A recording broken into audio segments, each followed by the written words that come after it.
Welcome to Options, an Alexio short course. This covers the options area, and we'll try to stay focused on things that are not obvious.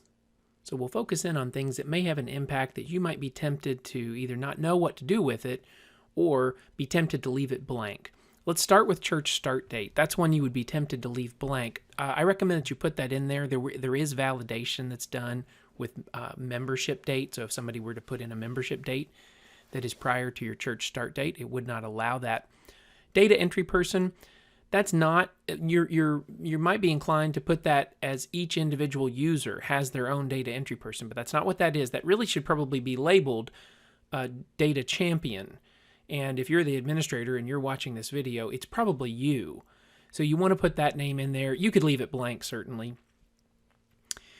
These areas are, this one is, I would certainly say, not optional. That's straightforward. It's going to be what appears at the bottom of your contribution statement.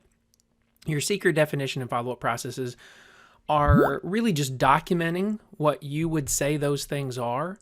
And I don't think it's necessary to have them there. You can if you want to. The one field up here that's worth commenting on is this one.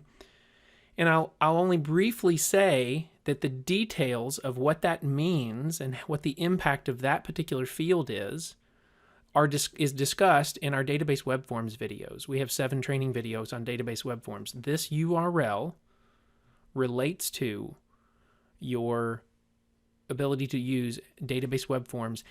This down here is completely optional. If you want, there is a report that will compare your membership levels to, how many people of those statuses are in small groups or serving in ministries. This is where you put some benchmarks. You do not need to even worry about it if those reports aren't of any purpose and if you aren't even using all of these different membership levels. The data entry helps area. Most of these are defaults. The more defaults you have, the easier it is when it comes time for data entry.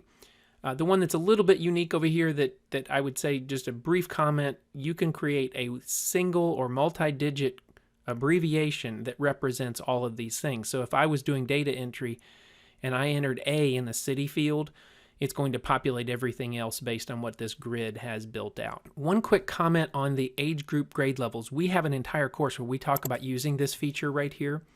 The one thing we do not mention in that course is that really this age group promotion is primarily for students, and that's even what we call it. We call it promoting students. The system has a routine that runs in the evening that will, for adult age groups, it will update them automatically. That doesn't happen for young people. So usually you're promoting once a year for grade level and below. For adults, you want that to be accurate, so age group does automatically update in that case.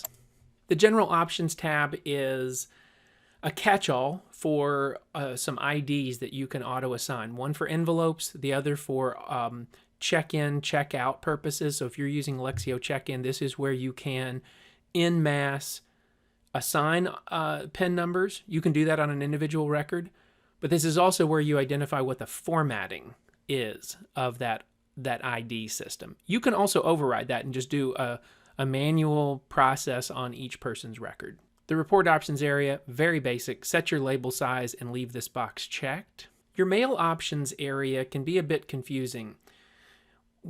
You will either have already watched or you will watch a course related to the communication screen. Communication screen allows for mass emailing. These options do not relate to that mass email process. They instead relate to the emails that would be sent through automation, also a course that we have. Your settings here, again, will impact only those mass emails sent out via the automation tool. This, again, is just an impact for automated emails. So if you want all automated emails to come from a particular person, that's who they're going to come from.